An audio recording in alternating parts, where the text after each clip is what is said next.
Voilà, donc la révolution des Provinces-Unies des Pays-Bas, c'est la troisième intervention sur 5 pour ce qui concerne ce module sur les révolutions bourgeoises. Quelles sont les limites de temps de cette révolution? On va dire 1566-1609. Donc 34 plus 9, 43 ans. 43 ans. Je remonte encore un petit peu. 1556. 1556. Eh bien, quel est le souverain dont héritent les Pays-Bas? Ils héritent comme souverain de Philippe II d'Espagne, dont les dates à lui sont 1527-1598. Donc en 1527, en 1556, il est encore assez jeune. Et il est à la tête de l'absolutisme le plus puissant d'Europe. Et Philippe II, il a hérité cet empire de Charles Quint, 1500-1558. C'est-à-dire qu'en 1556, il a encore 2 ans à faire. La révolution des Provinces-Unies des Pays-Bas, ça c'est l'appellation finale à la fin de la période révolutionnaire. Là, je vais commencer en parlant de la révolution des Pays-Bas, tout simplement. Mais à la fin de la période révolutionnaire, il faudra dire les Provinces-Unies des Pays-Bas. La révolution des Pays-Bas, c'est une des premières révolutions bourgeoises d'Europe. C'est pour ça qu'il faut la regarder. Et alors, elle est un petit peu compliquée, cette révolution, à décrire, parce qu'elle recoupe un grand événement aussi, qui est la guerre de 80 ans que les Pays-Bas ont menée contre l'Espagne. Guerre de libération. Guerre de libération. Et donc les deux s'enchevêtrent. Et ça rend la description de cette révolution particulièrement complexe. À cet égard, je vous indique que mon ambition n'est pas de vous rendre spécialiste de la révolution des Pays-Bas, mais de vous apporter des éclairages, des réflexions au passage, et d'enrichir, l'ambition elle est là, d'enrichir votre culture générale. Si vous voulez être spécialiste des Pays-Bas, il faut vous référer à la bibliographie qui se trouve dans les librairies. Donc, 1556, Philippe II d'Espagne hérite des Pays-Bas. Quels sont les éléments de contexte? La région, elle fait 1,5 million d'habitants. Un petit 1,5 million. Elle est composée au XVIIe siècle, en dépit de ce petit 1,5 million, de 17 provinces. Ça dit déjà quelque chose. Hein, 1,5 million que divise 17 provinces. Bon. Elles sont gouvernées depuis Bruxelles. Et qu'est-ce qu'il englobe, ce territoire? Les territoires actuels de la Belgique, du Luxembourg, des Pays-Bas, donc, du département français du Nord, 59, et la plus grande partie du département du Pas-de-Calais, 62. Voilà. C'est ça les Pays-Bas de l'époque, au XVIe siècle. Cet ensemble a été initialement constitué par les ducs de Bourgogne, que nous connaissons vaguement de nom, les ducs de Bourgogne, territoire constitué entre 1384 et 1473, donc ça remonte quand même un peu. Sur toutes ces choses-là, je n'insiste pas, hein, je vous cite les dates, je vous jette les dates à la figure, c'est juste pour que vous voyez que ça remonte quand même à l'an Pépin. Entre 1523 et 1543, Charles Quint, j'ai cité le nom de Charles Quint tout à l'heure, il a conquis et ajouté les 5 provinces au nord-est du Zuiderzee. Cette région de Zuiderzee, c'est la région la plus riche, la plus dense et la plus urbanisée d'Europe à l'époque. Et a également la plus grande flotte de commerce. Cette puissance économique se reflétait dans le fait que le peuple néerlandais était sans doute le mieux logé et le mieux nourri de l'Europe. Au XVIIe siècle, Richelieu soulignait encore le miracle hollandais et l'opulence des Hollandais. Voilà. Fin du XVIe siècle, les 2 tiers des navires qui franchissaient le Sund danois portaient leur pavillon. C'est Wood qui dit ça.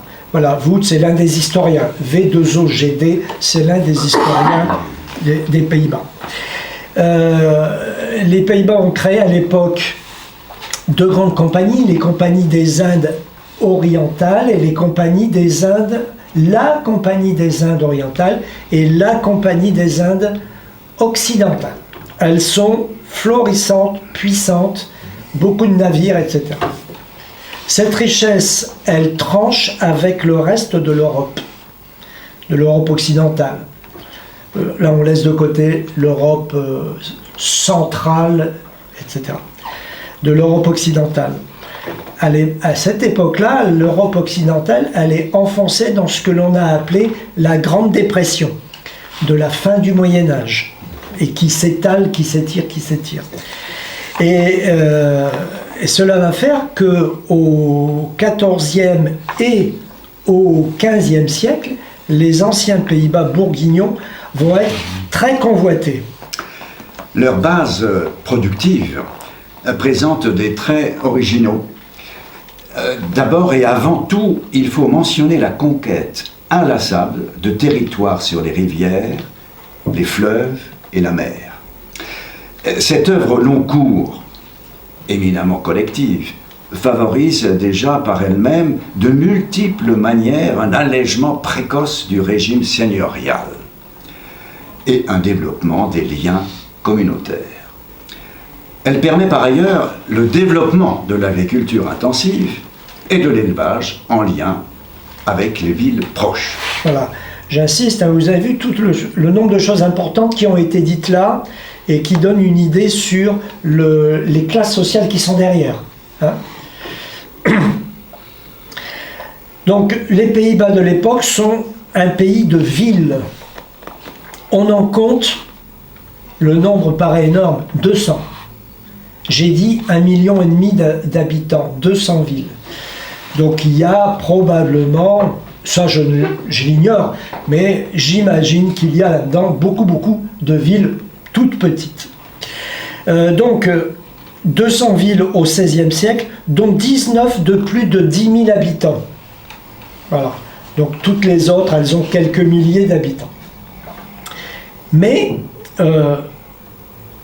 en Angleterre, combien y en a-t-il de villes? Il y en a 4. En Angleterre, 4. Ce n'est pas la vision que nous, aujourd'hui, nous avons de l'Angleterre. Anvers, en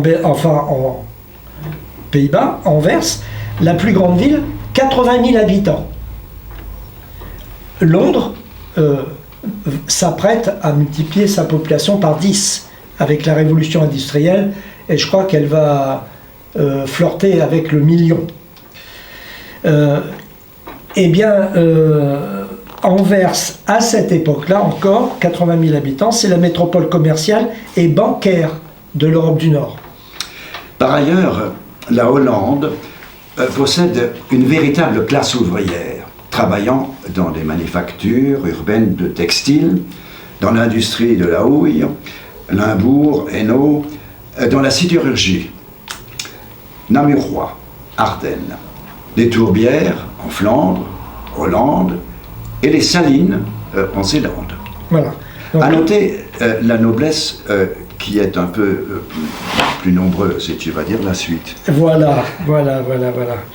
À noter que la noblesse en Hollande, aux Pays-Bas, est peu nombreuse, 1% de la population. Donc j'ai dit 1,5 million, donc ça fait peut-être 15 000. Logiquement, ça devrait faire 15 000 nobles. Rien à voir avec l'Allemagne, 5% de la population de la noblesse. En France, c'est pareil, 5%. En Espagne, la noblesse, c'est 8%. Donc, vous voyez, on n'est pas du tout dans les mêmes proportions. Et la noblesse, elle est même absente de certaines régions. Lesquelles? Eh bien, toutes celles dont les territoires ont été récemment conquis sur la mer. Cette conquête, c'est la bourgeoisie qui l'a faite, pas la noblesse.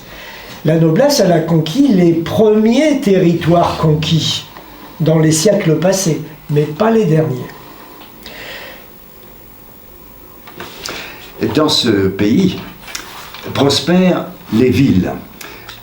Les villes cherchent très tôt, y compris par des révoltes antiseigneuriales, à imposer leur autonomie administrative et à défendre leur liberté communale face à leur puissance tutélaire, nobiliaire et ecclésiastique. Un demi-siècle après le début de l'influence bourguignonne, les organes centraux de l'État bourguignon se réduisent encore à un peu de choses. Quand Philippe le Bon va décider de remédier à cet état de choses, il va se heurter à beaucoup de résistance, surtout de la part des villes, et ne parviendra pas à transformer ces Pays-Bas en un État véritablement unifié. Les premiers sont convoqués en 1464. Les États généraux. Les États généraux, oui. Et ils vont prendre l'habitude de se réunir fréquemment et longuement et de prolonger leurs travaux par des comités permanents.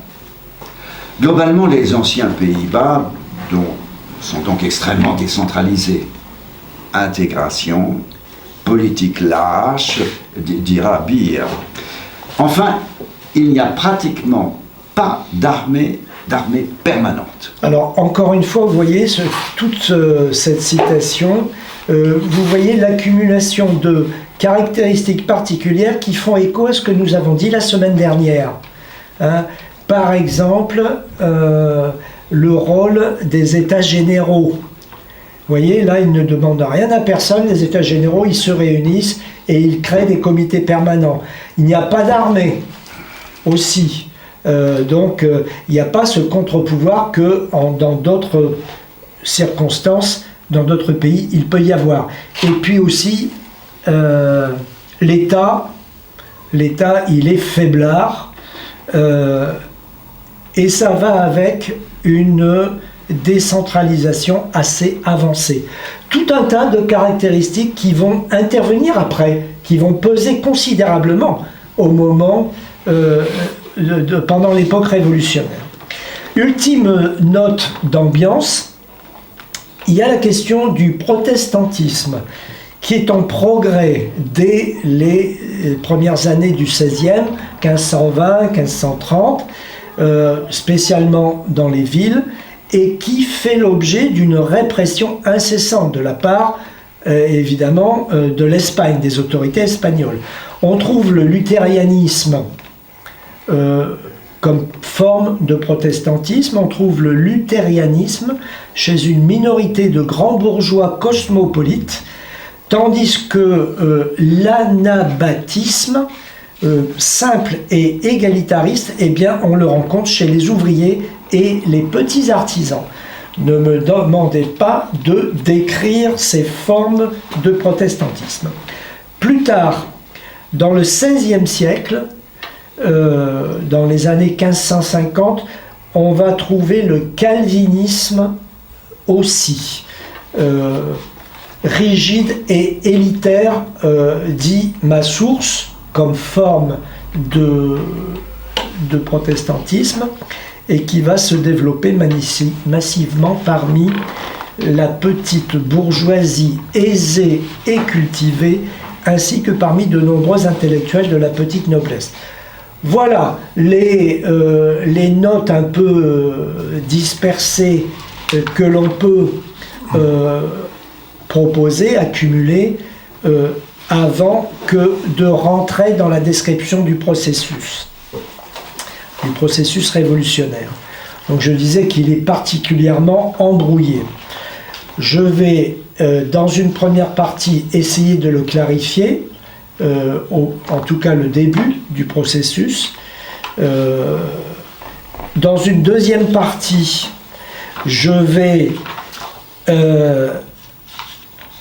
décrire l'issue sur laquelle il va déboucher.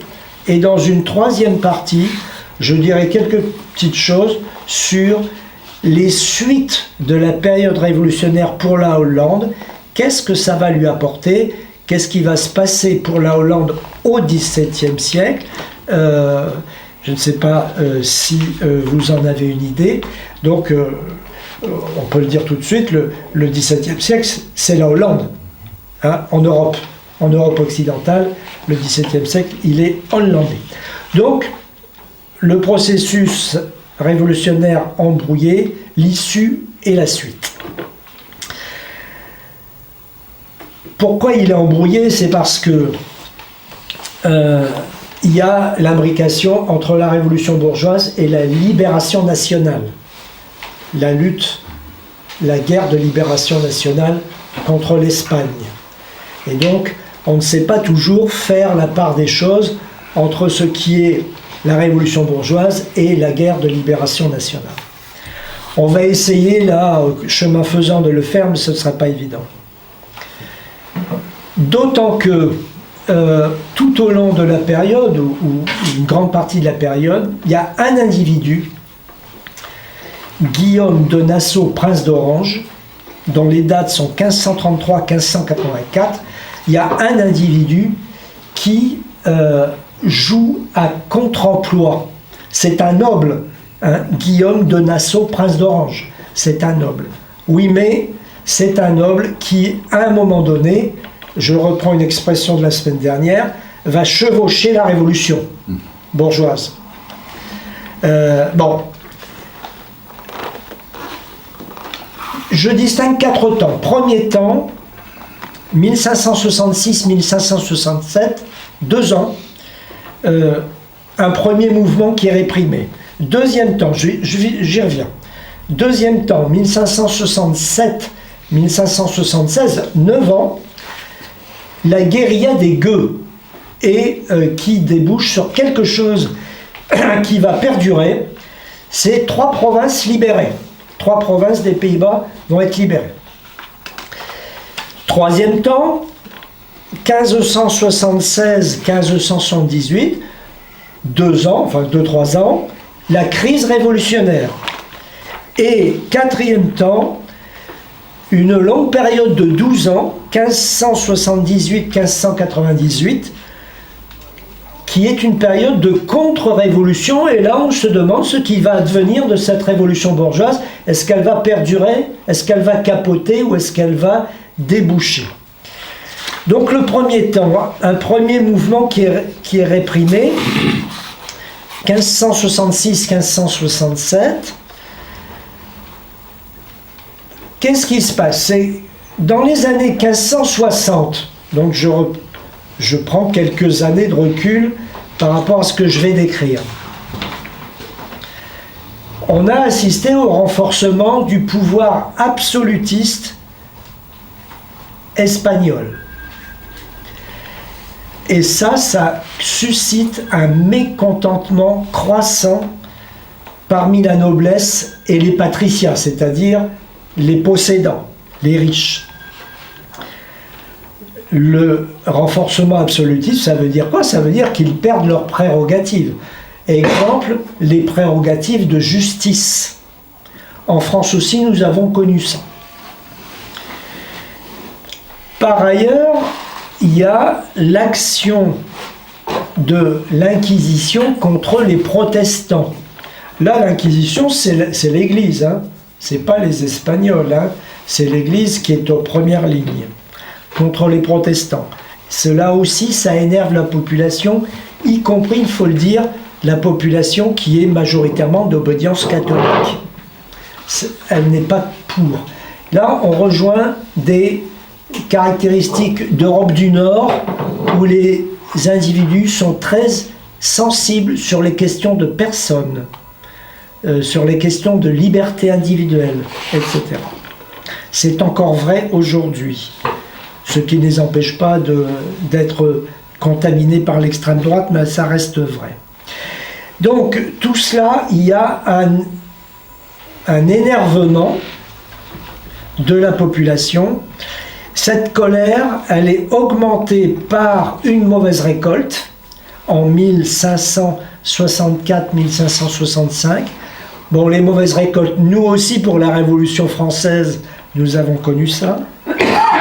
Et puis aussi par encore autre chose, par la guerre entre le Danemark et la Suède qui cause du chômage dans les Pays-Bas. Sans doute parce que cela perturbe les flux commerciaux, etc.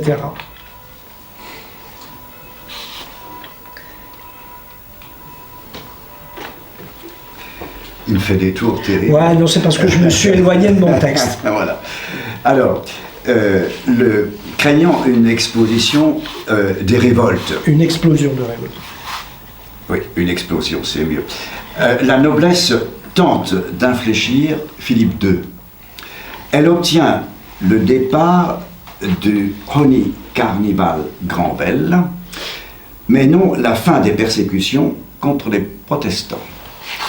Quelques centaines de petits nobles signent une pétition demandant la modération des poursuites à l'encontre des protestants. Et alors qu'ils portent cette pétition en cortège à la régence des Pays-Bas, ils se font traiter de gueux.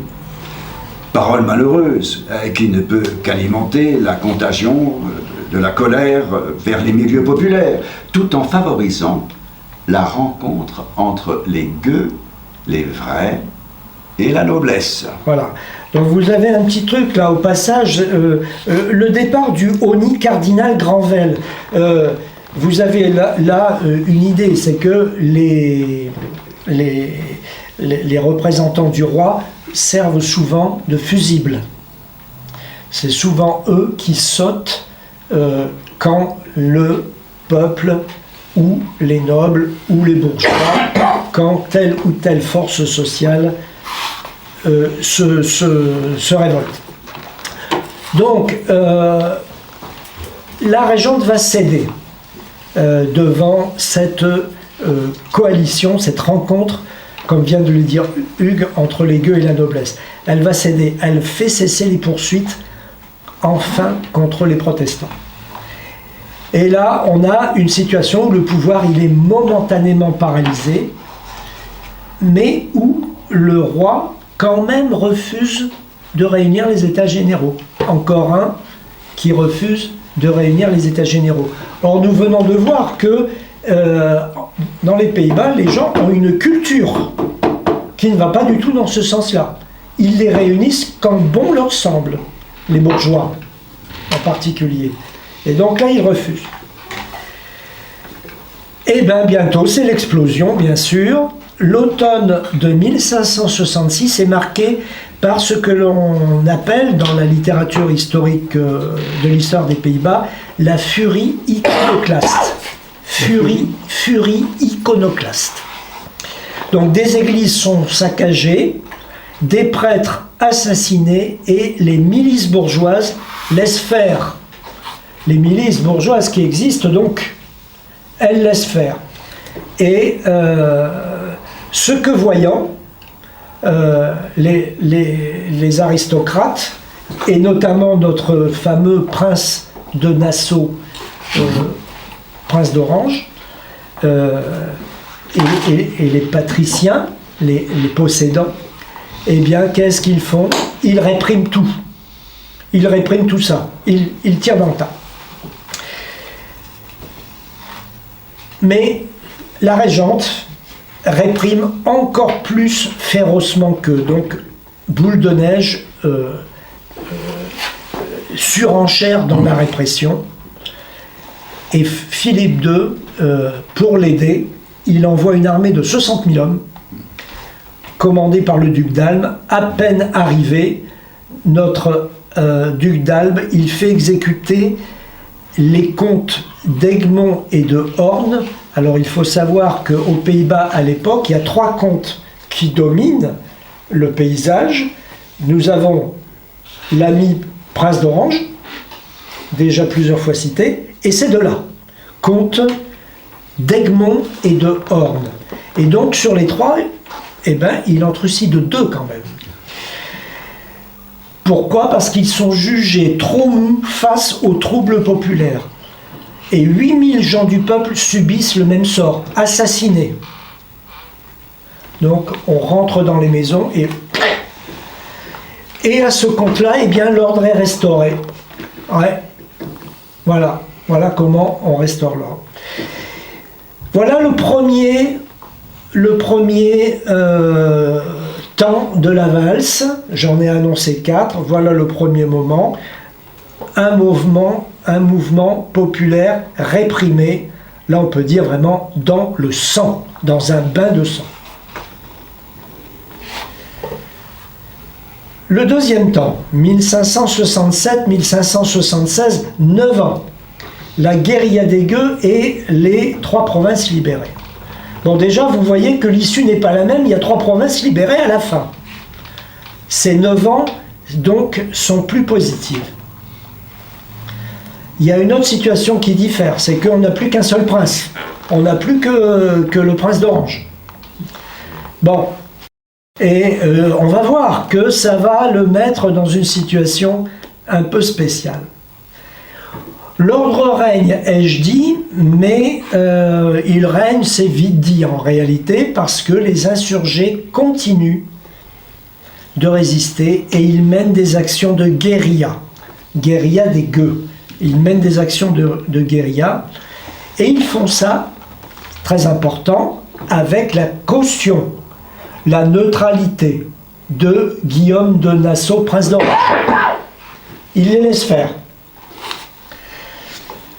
C'est pas mal pour les Gueux parce que ça leur procure une légitimité princière. Hein? Le prince les laisse faire. Et pratiquement aussi, ça leur apporte des appuis diplomatiques. Parce que qui dit prince d'Orange, eh bien dit aussi d'autres princes, d'autres institutions qui sont alliées à cet homme, à ce noble. Et puis, il est capable de mettre à leur disposition des experts militaires et aussi des mercenaires. Il y a quand même pas mal d'avantages au bout du bout.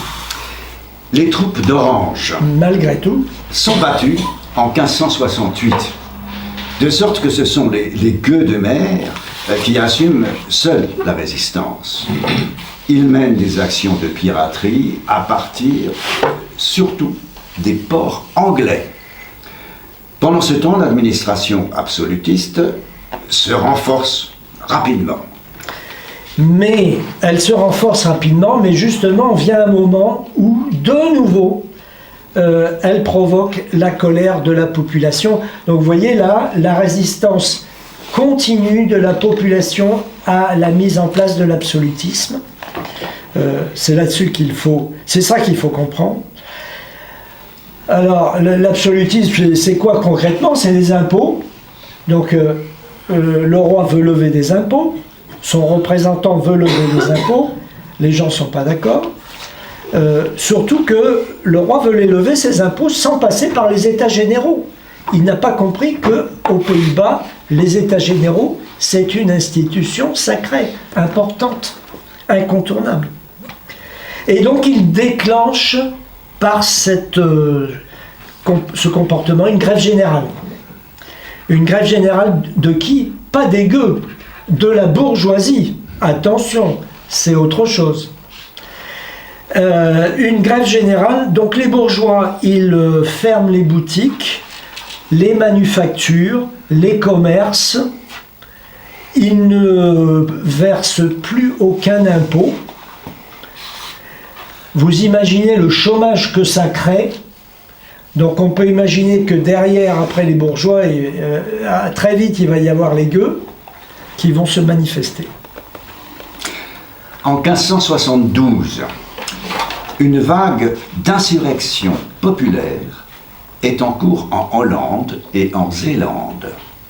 Avec le renfort des gueux des mers, elle parvient à chasser les officiels espagnols avec la passivité bienveillante des milices bourgeoises.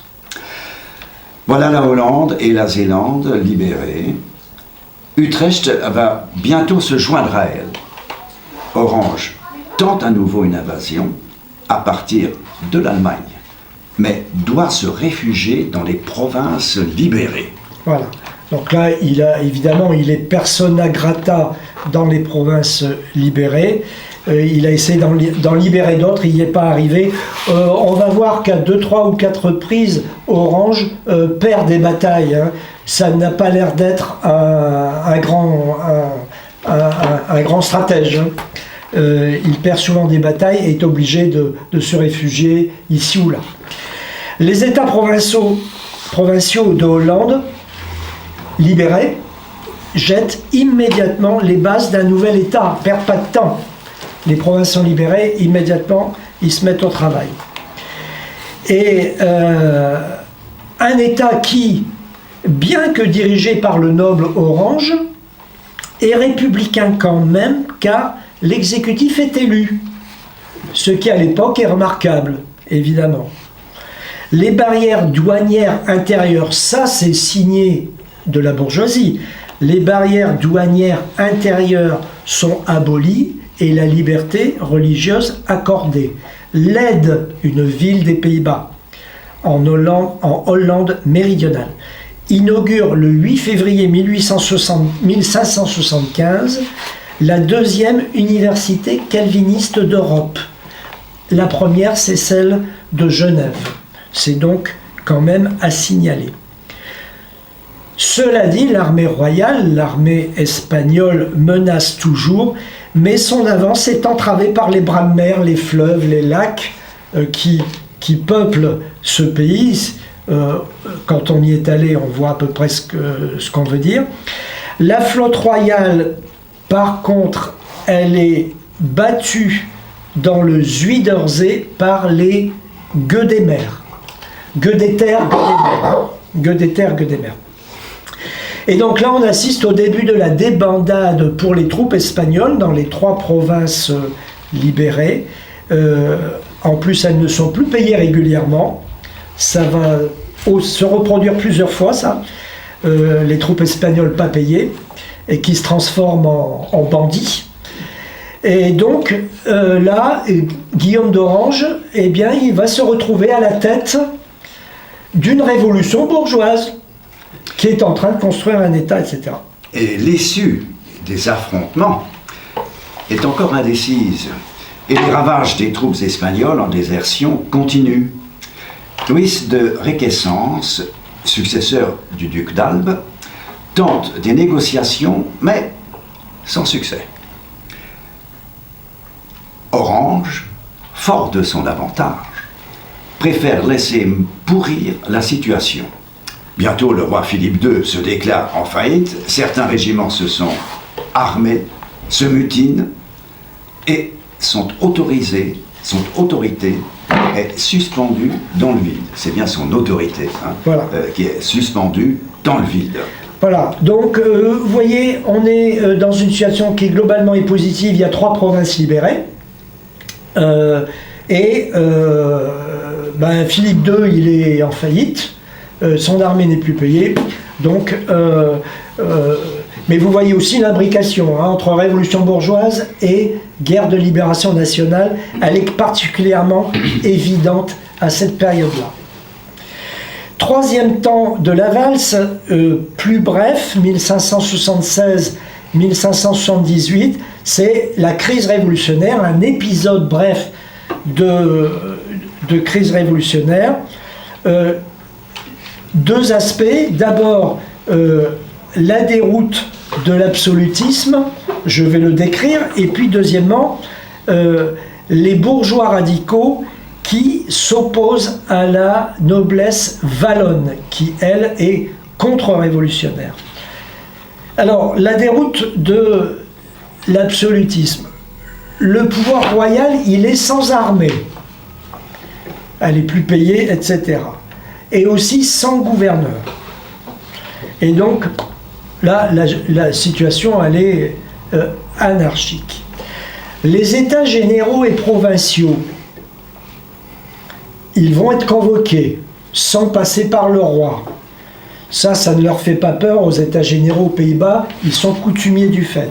Et ils vont combler le vide en prenant le pouvoir en dehors des 3 provinces déjà libérées. Je vous le rappelle, Hollande, Zélande, Utrecht, déjà libérées en première période, et ils vont prendre le pouvoir en dehors de cette zone-là, sous la pression des manifestations populaires. Et ce sont les classes dominantes traditionnelles qui vont le faire. Clergé, noblesse et patriciat.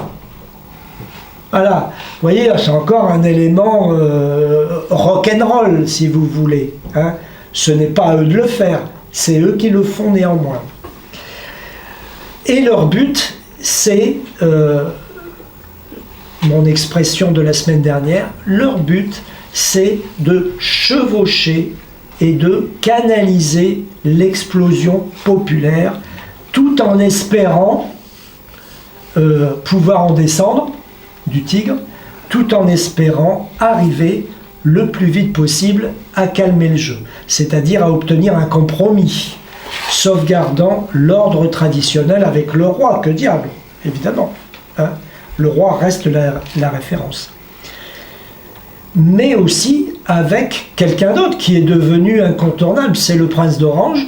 Donc il faut aussi penser à faire un compromis avec lui, avec Orange, et les États de Hollande, Zélande, Utrecht, ils sont libérés, eux. Hein. Donc il faut obligatoirement aussi en passer par eux, leur demander leur avis. Pendant ce temps, les troupes espagnoles, en débandade, continuent de semer la terreur dans le pays. Vous allez voir. Le 3 novembre 1576, elles prennent Anvers, où elles commettent des massacres et pillages pendant des jours et des jours. 100 000 maisons brûlées, 8 000 personnes massacrées. C'est ce qui est appelé la furie espagnole, sous la pression de laquelle les États généraux et le prince d'Orange signent un accord, la pacification de Gand. L'accord est entré sur la question de la paix. D'abord rétablir la paix et chasser les troupes espagnoles. Les problèmes politiques et religieux sont renvoyés à plus tard. Voilà, encore un exemple d'intrication. Où est la révolution bourgeoise là-dedans? Où est la guerre de révolution nationale? Vous voyez, on peut le dire bien entendu, mais on voit bien que c'est quand même particulièrement embrouillé. Philippe II envoie aux Pays-Bas un nouveau gouverneur, un énième gouverneur. Je n'ai pas cité à chaque fois les changements de gouverneur, mais il y en a déjà eu 2 ou 3. Bien. Il envoie un nouveau gouverneur, Don Juan d'Autriche, qui ratifie la pacification de Gand. Il retire les troupes espagnoles et, fort de ses concessions, eh bien, il obtient la possibilité d'entrer à Bruxelles. Mais là, il y en a un autre qui n'est pas content de ça, c'est le prince d'Orange, Guillaume d'Orange, de voir cet Espagnol, représentant de Philippe II, entrer à Bruxelles. Alors, parce que le prince d'Orange, lui, il ne veut pas abandonner le protestantisme, etc. Donc, toutes les avancées de Philippe II, ça ne lui plaît pas. Et nous touchons là à cette entrée d'Orange dans Bruxelles, à un nœud de complexité particulier de la révolution hollandaise. L'entrée d'Orange dans Bruxelles déplaît au plus haut point à l'aristocratie wallonne, bruxelloise, car Orange et l'orangisme ne sont pas associés à l'aristocratie. Bien que Orange soit prince, mais au patriarcat, au patriciat urbain en Hollande-Zélande et aux communes démocratisées, dirigées par la bourgeoisie appuyée sur la plèbe. En France, en Flandre, hein, et au Brabant et au Hainaut. Voilà. Vous voyez, encore des éléments de complexité, c'est un truc de fou parce que Hollande-Zélande, c'est un patriciat urbain qui est aux manettes, mais par contre, en Flandre, Brabant, Hainaut, on parle de communes démocratisées. Les 200, là, enfin, la partie de ce territoire, les communes de ce territoire, les villes de ce territoire. Donc combien sont-elles? Peut-être 20, 30, 40 sur les 200 qui sont démocratisées et dirigées par la bourgeoisie appuyée sur la plèbe. Attention à la nuance, elle est très importante. Donc, on est globalement sur une déroute de l'absolutisme dans ces années-là. Les troupes espagnoles, elles continuent de faire pique-pendre, mais la révolution bourgeoise avance, la construction de l'État dans chacune des provinces avance, et face à Orange, parce que Orange, vous avez vu, il est rentré dans Bruxelles. Et l'aristocratie wallonne, ça ne lui plaît pas du tout. Parce que pour elle, Orange, qui est un prince, je répète, hein, c'est un prince, mais c'est pas un prince, quoi. Hein, c'est un prince qui chevauche la révolution bourgeoise. Donc ça, c'est caca. Hein, sauf que Orange, il est rentré dans Bruxelles. Donc là, la bourgeoisie wallonne, l'aristocratie wallonne, la noblesse wallonne, il faut qu'elle fasse quelque chose. Qu'est-ce qu'elle va faire? Eh bien, elle va imposer un nouveau gouverneur espagnol, représentant de Philippe II, l'archiduc Mathias de Habsbourg, cousin de Philippe II. C'est ça qu'elle a trouvé comme solution pour embêter, parce que je ne veux pas dire un autre mot, pour embêter le prince d'Orange. En riposte, bourgeois et plébéiens prennent le pouvoir à Bruxelles. Donc là, l'aristocratie, elle en est pour ses frais. À Bruxelles et à Gand, en 1577. Et ils en chassent le patriciat traditionnel, c'est-à-dire là, à Bruxelles et à Gand, les aristocrates du lieu. Sauf que rien n'est parfait. En janvier 1578, l'armée royale, elle bat celle des États généraux. Donc là, les États généraux, ça veut dire révolution bourgeoise. Elle bat l'armée des États généraux. Orange et les États généraux doivent donc se réfugier à Anvers, qui est dans une province libérée, à la frontière de la Flandre et du Brabant. Sauf que, dans cette bagarre, l'aristocratie wallonne a pris la direction de l'armée des États généraux, qui a été créée par la bourgeoisie. Bon, ça s'embrouille évidemment.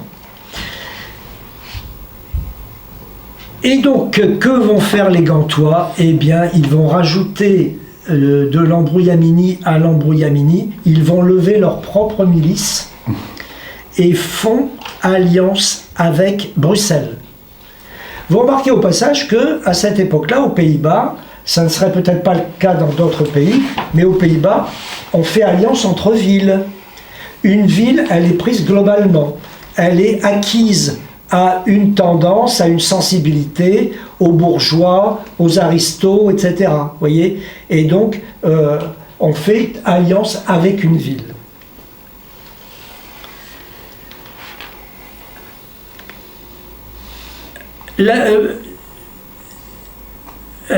Et donc, ils lèvent leur propre milice, font alliance avec Bruxelles, ce qui leur donne le pouvoir dans tout le sud des Pays-Bas. Qui cela va mécontenter? Cela va mécontenter l'aristocratie wallonne, puisque ça c'est son territoire à elle. Et donc, l'aristocratie wallonne, elle va se radicaliser, et elle va radicaliser avec elle les populations, les masses populaires de ce territoire. Et donc, la bourgeoisie appuyée sur le peuple, les masses populaires et la bourgeoisie de ce territoire. Et la bourgeoisie appuyée sur le peuple va s'emparer d'Arras, Saint-Omer, Bruxelles, Ypres, Amsterdam, c'est-à-dire en fond l'ensemble des villes du Sud. Il n'y a que Amsterdam qui n'est pas une ville du Sud dans cette liste. Elle va s'emparer de toute cette frange du sud des Pays-Bas. Là, c'est un sérieux revers pour la révolution bourgeoise initiale. Là, je ne parle pas des bourgeois qui contribuent à cet envahissement des villes du Sud. Ils jouent contre leur camp. Quatrième temps de la valse. 12 années, 1578-1586, au cours desquelles la contre-révolution avance, la contre-révolution aristocratique avance de la noblesse, et où on se pose la question de la survie de la révolution bourgeoise. Vous avez déjà 1578-1579 la réaction nobiliaire catholique et aussi orangiste. Pour contrebattre ce radicalisme populaire, l'aristocratie wallonne se cherche un nouveau roi et elle trouve le duc d'Anjou, frère de François Ier. De son côté, Orange essaie de calmer le jeu. Essentiellement, il essaie de calmer la mobilisation populaire. Là, dans cette phase-là, il est dans un entre-deux. Il n'est plus en train de chevaucher la révolution bourgeoise. Il essaie de calmer le jeu et il propose la paix de religion. Mais sa proposition fait pchit. Elle se heurte au refus de tous. La réaction nobiliaire catholique se manifeste par l'écrasement de la commune d'Arras par la noblesse wallonne. Par ailleurs, l'Artois, le Hainaut et la Flandre wallonne rompent avec les États généraux en 1578. En outre, le nouveau gouverneur de Philippe II, Alexandre Farnèse, récupère ce mouvement contre-révolutionnaire et prend la tête de l'Union d'Arras. En face, les provinces révolutionnaires constituent l'Union d'Utrecht en 1579. Voilà, donc ce que je retiens de ça, c'est que vous avez 3 provinces qui rompent avec les États généraux. Ça, c'est fort. Hein. L'Artois, le Hainaut et la Flandre wallonne. Ça, c'est un recul de la révolution bourgeoise. Et puis, le gouverneur de Philippe II, Alexandre Farnèse, qui manœuvre dans tout cet ensemble-là et qui essaie de tirer les marrons du feu pour son camp. C'est le camp de Philippe II. Encore une fois, intrication entre la révolution bourgeoise et guerre de libération nationale. Ça, c'était 1578-1579, un moment bref. 1580-1585, c'est la question de l'Union d'Utrecht qui a été constituée en 1579 et qui va mettre en place un encerclement royaliste, motif d'inquiétude supplémentaire pour la révolution bourgeoise. Et là, ce sont vraiment des années de reflux. Il va y avoir la capitulation de Ypres, de Gand, de Bruxelles, d'Anvers, et par-dessus le marché, Guillaume d'Orange va être assassiné en 1584. Donc tout ça, c'est du reflux qui s'ajoute au reflux. À cette date, la zone révolutionnaire est à peu près revenue à ce qu'elle était au tout début, c'est-à-dire les trois premières provinces libérées. Voilà, que va devenir la révolution bourgeoise? Grande inquiétude. Eh bien, le pire n'est jamais sûr. L'Angleterre va jouer, c'était sans compter sur l'Angleterre. Celle-ci, d'un mauvais œil, l'avance, celle-ci, d'un mauvais œil, l'avance espagnole aux Pays-Bas, avec lesquels elle est très liée économiquement. La perspective d'une hégémonie espagnole encore accrue en Europe, qui ne peut que renforcer les catholiques irlandais, lui déplaît. Voilà. Donc l'Angleterre, elle va faire connaître évidemment son mécontentement, en particulier à l'Espagne. Et donc entre 1585 et 1590, on va connaître une nouvelle période au cours de laquelle Philippe II va se retirer des Pays-Bas. Il va se retirer des Pays-Bas et il va se reconcentrer sur la France et un autre pays, l'Angleterre. Pourquoi? Il ne veut pas mécontenter l'Angleterre, il veut l'endormir, on va dire, parce qu'en fait il a un projet, c'est de l'envahir. Il veut envahir l'Angleterre, Philippe II. Il prépare une flotte dont le nom est connu, l'Invincible Armada. L'Invincible Armada. Donc ça prend du temps, bien sûr, de construire une telle flotte. Sauf que en 1588, l'Invincible Armada, elle est défaite par la Royal Navy.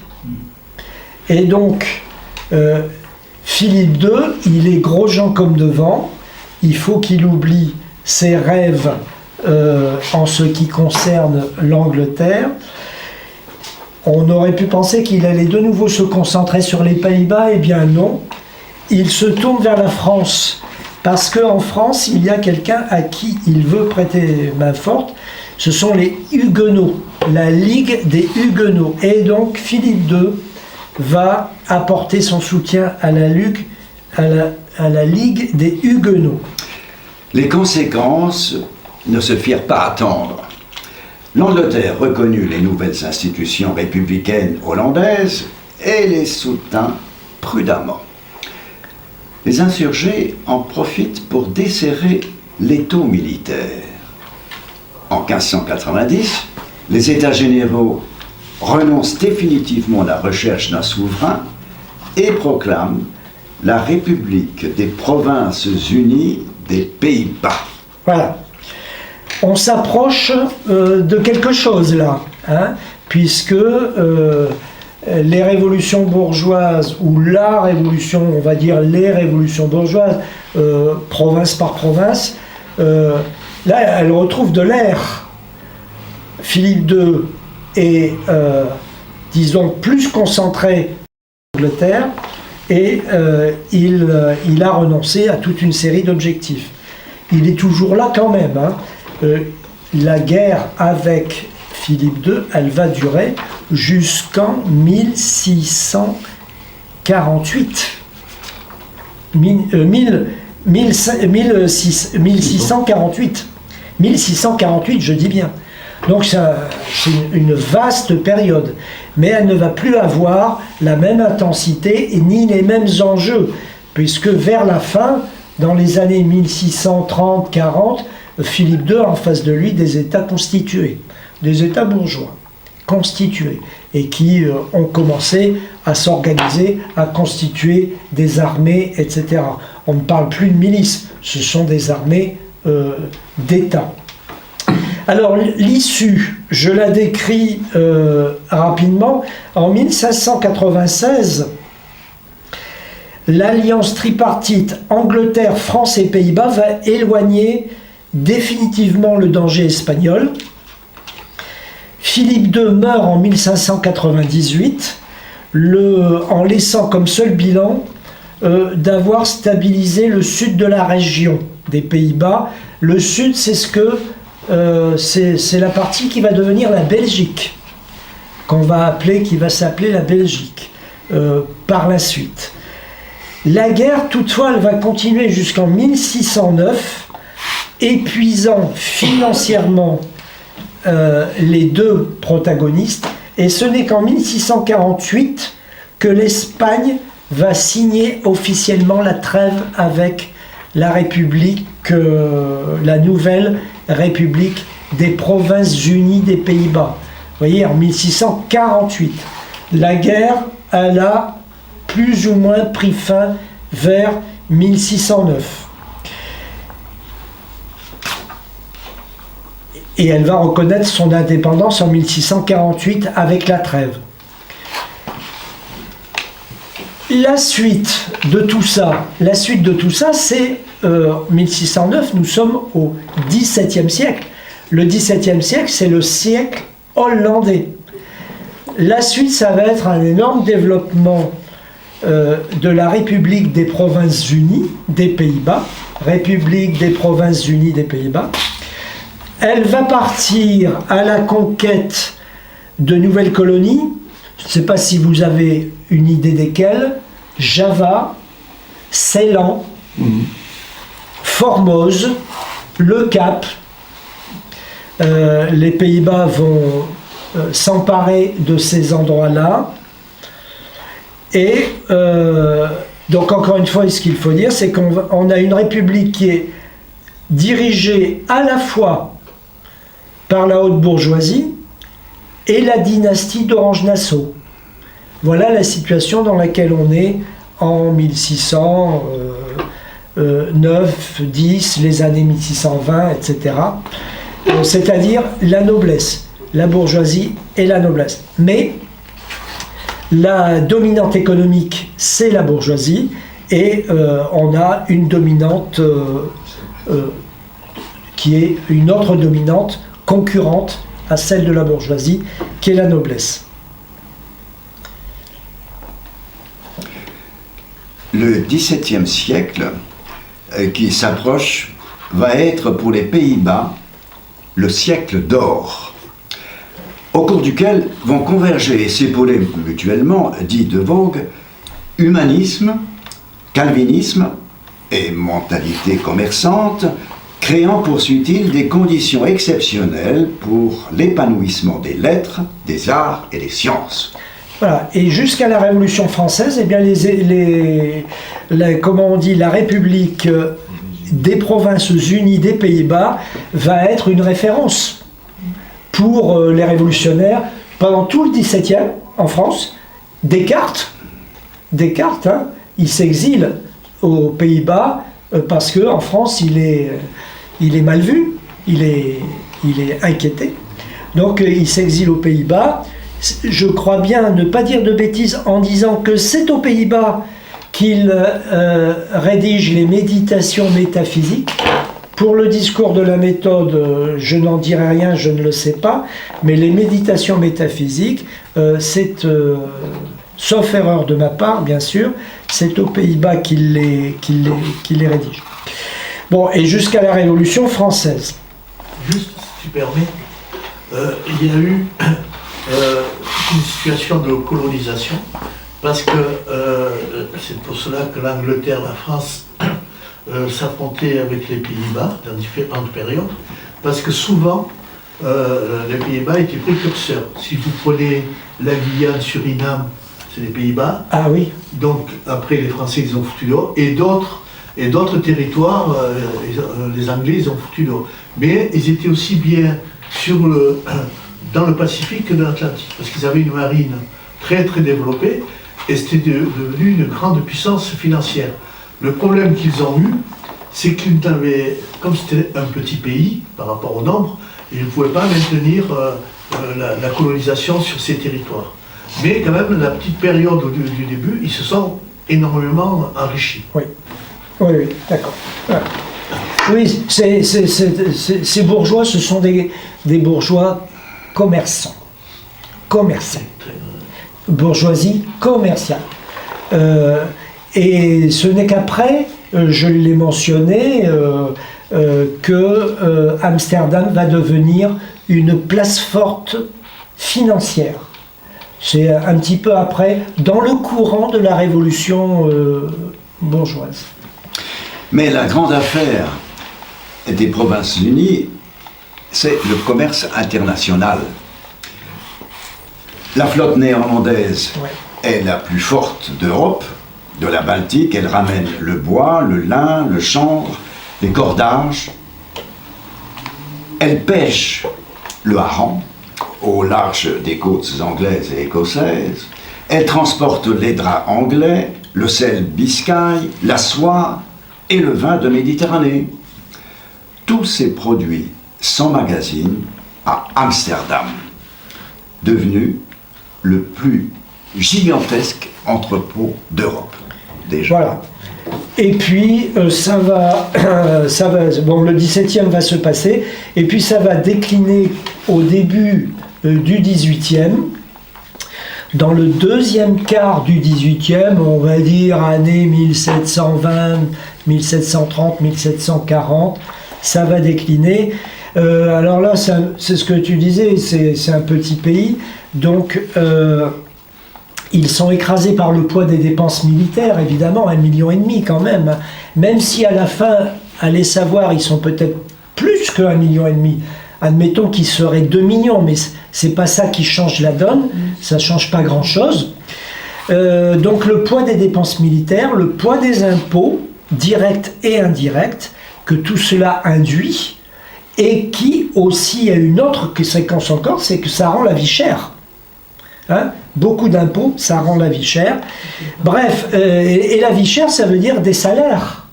Et donc, l'économie des Pays-Bas va finir par ne plus être compétitive, surtout que, au 18e, quel est le pays qui commence à se remuer et à bouillonner? C'est l'Angleterre. L'Angleterre, elle est en train de faire sa première révolution industrielle. Hein? Non, industrielle. Voilà, elle est en train de faire sa première révolution industrielle. Alors, les produits industriels des Pays-Bas, très vite, ils vont pouvoir aller se rhabiller. Hein, ils vont plus faire ça. Voilà. J'insiste de nouveau sur le fait que il y a beaucoup de références de bas de page dans le texte que vous aurez, qui sera mis à votre disposition. Je vous invite vraiment, si le sujet, bien sûr, vous intéresse, hein, si ça vous intéresse, à vous y référer, parce que vous avez vu hein, que moi j'ai survolé et j'ai insisté sur 3 ou 4 choses qui me paraissaient très importantes. Sur la complexité, j'ai mentionné tous les grands moments de complexité, mais quand même on a survolé. J'ai prononcé des noms de lieux, des noms de personnes, etc. Peut-être ça vous aidera si vous avez la curiosité de vous référer à une histoire des Pays-Bas ou de vous référer aux notes de bas de page. Ça vous aidera à vous y retrouver. La prochaine fois que... Ah oui. J'ai juste deux réflexions. Une, on s'aperçoit que l'Europe elle est constituée parce que cette monarchie, c'est les cousins, les machins, l'Autriche, l'Allemagne. La dernière, puisque je connais bien, mettons la Bulgarie, quand les Russes les ont libérés de l'Empire ottoman, comme ils n'avaient pas de prince ou quoi, ils sont allés chercher un Saskobourg. Le premier tsar, en 1873, en Bulgarie, c'était un Saskobourg. Mais vous voyez bien ce Big Bang. Après, une autre anecdote. Savez-vous que le flamenco a été créé en Flandre? Non. Et par les Espagnols? Non, par les Gitans. Ah. Les Gitans, ils n'avaient pas le droit d'être armés, mais c'est eux qui s'occupaient des chevaux. Parce qu'il n'y avait pas de voiture à l'époque. Hein, donc ils s'occupaient, pendant que les Espagnols se battaient, ben, eux ils faisaient la fiesta, et du coup, ils ont créé cette musique flamenco qu'ils ont ramenée en Espagne. D'accord. c'est une histoire, il y a des histoires assez... C'est une anecdote parce que tu parlais de la Hollande, mais des fois, et je crois qu'il y a un lien avec Mouflandre et flamenco, je ne sais plus, j'avais participé à une conférence et on a dit, mais c'était, parce qu'eux ils faisaient la bombarde, les gitans, parce qu'ils n'avaient pas, on leur donnait pas d'armes, mais il fallait qu'ils s'occupent de l'entretien des chevaux, c'était leur spécialité. Puis il y en avait beaucoup en Espagne, des gitans, donc ils ont suivi les armées et ils ont créé ce flamenco qu'on a plaisir à écouter et à voir danser. Moi je suis né à Calais et j'ai travaillé au début de ma carrière à Calais, puis après tout à fait à la fin, vers la fin de ma carrière aussi. Et il y a plein d'échos de cette occupation espagnole. Ah ouais, dans le Nord-Pas-de-Calais, il y a plein d'échos, des noms de lieux, des noms de rues, enfin, etc. Et puis il y a des historiens du Nord-Pas-de-Calais, de la région du Nord, qui entretiennent aussi cette mémoire de l'occupation espagnole, etc. Donc dans la région du Nord, l'occupation espagnole, elle n'est pas vécue comme... bon, c'est vieux de toute manière, c'est loin, tout ça. Ça fait des siècles et des siècles, donc bon, on va pas se prendre le chou avec ça. Mais cette présence espagnole, elle est évoquée comme une réalité qui ne suscite plus d'état d'âme particulier, mais on en parle. Voilà, donc... On parlait à notre génération, mais les jeunes, non. Oui, alors implicitement, oui, c'est vrai. Je parle de notre génération, ça c'est bien vrai, il fallait le mentionner. Donc, la suite de ça, ce sera le 4 et le 11 décembre. Je ne sais pas si vous serez là. Victor, tu seras là le 4 et le 11 ? Je crois bien, oui. Bon, d'accord. Parce que lui, il va être concerné. Là, je vais opérer devant un national, le national de l'étape.